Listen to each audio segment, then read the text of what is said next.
अपने दुख का विचार करती हुई वह सुमति अपने पति के साथ वन में चली गई और भयावने वन में कुशायुक्त उस स्थान पर उन्होंने वह रात बड़े कष्ट से व्यतीत की। उस गरीब बालिका की ऐसी दशा देखकर भगवती पूर्ण पुण्य के प्रभाव से प्रकट होकर सुमति से कहने लगी, हे ब्राह्मणी, मैं तुम पर प्रसन्न हूँ।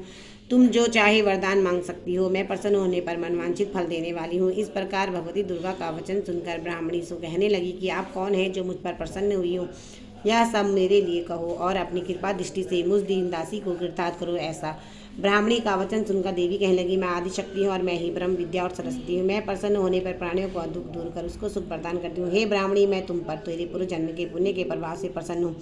तुम्हारे पूर्व जन्म का वृत्तांत सुनाती हूँ, सुनो। तो पूर्व जन्म में निषाद भील की स्थिति और अति पतिव्रता थी। एक दिन तेरे पति निषाद ने चोरी की। चोरी करने के कारण तुम दोनों को सिपाहियों ने पकड़ लिया और ले जाकर जेल खाने में कैद कर दिया। उन लोगों ने तेरे को और तेरे पति को भोजन भी नहीं दिया। इस प्रकार नवरात्र के दिन में तुमने न तो कुछ खाया और न ही जल पिया, इसलिए 9 दिन तक नवरात्र का व्रत हो गया। हे ब्राह्मणी, उन दिनों में जो व्रत हुआ उस व्रत के प्रभाव से प्रसन्न होकर तुम्हें मनवांछित वस्तु दे रही हूँ। मांगो, तुम्हारी जो इच्छा हो सो मांगो। इस प्रकार दुर्गा के कहे वचन सुनकर ब्राह्मणी बोली कि अगर आप मुझ पर प्रसन्न हैं तो हे दुर्गे, मैं आपको प्रणाम करती हूँ। कृपा करके मेरे पति के कोढ़ को दूर करो। देवी कहने लगी, उन दिनों में जो तुमने व्रत किया उस व्रत के एक दिन का पुण्य अपने पति का कोढ़ दूर होने के लिए अर्पण करो।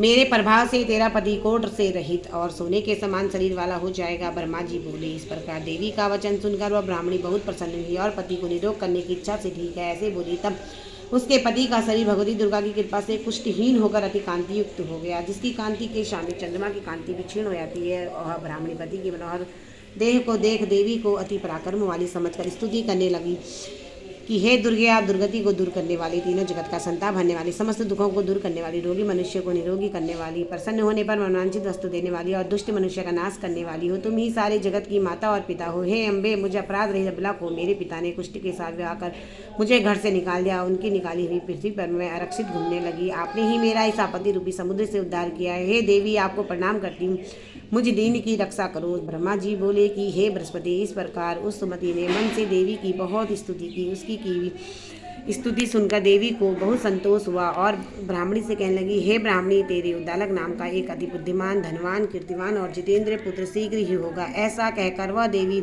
उस ब्राह्मणी से फिर कहने लगी, हे ब्राह्मणी, और जो कुछ तेरी इच्छा हो वही मनवांछित वस्तु तुम मांग सकती हो। ऐसा भगवती दुर्गा का वचन सुनकर सुमति बोली कि हे भगवती दुर्गे, अगर आप मेरे पर प्रसन्न हैं तो कृपा कर मुझे नवरात्र विधि बताइए। हे दयावती, जिस विधि से नवरात्र करने से आप प्रसन्न होती है उस विधि और उसके फल को मेरे लिए विस्तार से वर्णन करें। इस प्रकार ब्राह्मणी के वचन सुनकर दुर्गा कहने लगी कि हे ब्राह्मणी, मैं तुम्हारे लिए संपूर्ण पापों को दूर करने वाली नवरात्र व्रत विधि को बतलाती हूँ, जिसको सुनने से तमाम पापों से छूटकर मोक्ष की प्राप्ति हो जाती है। अश्विन मास के शुक्ल पक्ष की प्रतिपदा से लेकर 9 दिन तक विधि पूर्वक व्रत करें। यदि दिन भर का व्रत न कर सके तो एक समय का भोजन करें। पढ़े लिखे ब्राह्मणों से पूछकर घट स्थापना करें और वाटिका बनाकर उसको प्रतिदिन जल से सींचे। महाकाली, महालक्ष्मी और महासरस्वती की मूर्तियां बनाकर उसकी नित्य विधि सहित पूजा करें और पुष्पों से विधि पूर्वक अर्घ्य दें। विजौरा के फूल से अर्घ्य देने से रूप की प्राप्ति होती है। जायफल से कीर्ति, दाग से कार्य की सिद्धि होती है। आंवले से सुख और केले से भूषण की प्राप्ति होती है। इस प्रकार फलों से अर्घ्य देकर यथा विधि हवन करें। खांड, घी, गेहूँ, शहद, जौ, तिल, बिंब, नारियल, दाक और कदम्ब, इनसे हवन करें। गेहूँ से होम करने से लक्ष्मी की प्राप्ति होती है। खीर व चंपा के पुष्पों से धन व पत्तों से तेज और सुख की प्राप्ति होती है। आंवले से कीर्ति और केले से पुत्र हो, कमल से राज सम्मान और दाखों से सुख संपत्ति की प्राप्ति होती है। व्रत करने वाला मनुष्य इस विधान से होम कर आचार्य को अत्यंत नम्रता के साथ प्रणाम करे और यज्ञ की सिद्धि के लिए उसे दक्षिणा दे। इस महाव्रत को पहले बताई हुई विधि के अनुसार जो कोई करता है उसके सब मनोरथ सिद्ध हो जाते हैं। इसमें तनिक भी संशय नहीं है। इन 9 दिनों में जो कुछ आदि दान आदि दिया जाता है उसका करोड़ों गुना फल मिलता है। इस पर नवरात्र के व्रत करने से ही अश्वमेध यज्ञ का फल मिलता है। हे ब्राह्मणी, की संपूर्ण कामनाओं को पूर्ण करने वाले उत्तम व्रत को तीर्थ, मंदिर अथवा घर में ही विधि के अनुसार करें। ब्रह्मा जी बोले कि हे बृहस्पति, इस प्रकार ब्राह्मणी को व्रत की विधि और फल बताकर देवी अंतर्ध्यान हो गई। जो मनुष्य या स्त्री इस व्रत को भक्तिपूर्वक करता है वह इस लोक में सुख पाकर अंत में दुर्लभ मोक्ष को प्राप्त होता है। हे बृहस्पति, यह दुर्लभ व्रत का महात्म्य मैंने तुम्हारे लिए बतलाया है। ऐसा ब्रह्मा जी का वचन सुनकर बृहस्पति जी आनंद के कारण रोमांचित हो गए और ब्रह्मा जी से कहने लगे, हे ब्रह्मा जी, आपने मुझ पर अति कृपा की जो अमृत के समान इस नवरात्रि व्रत का महात्म्य सुना है। हे प्रभु,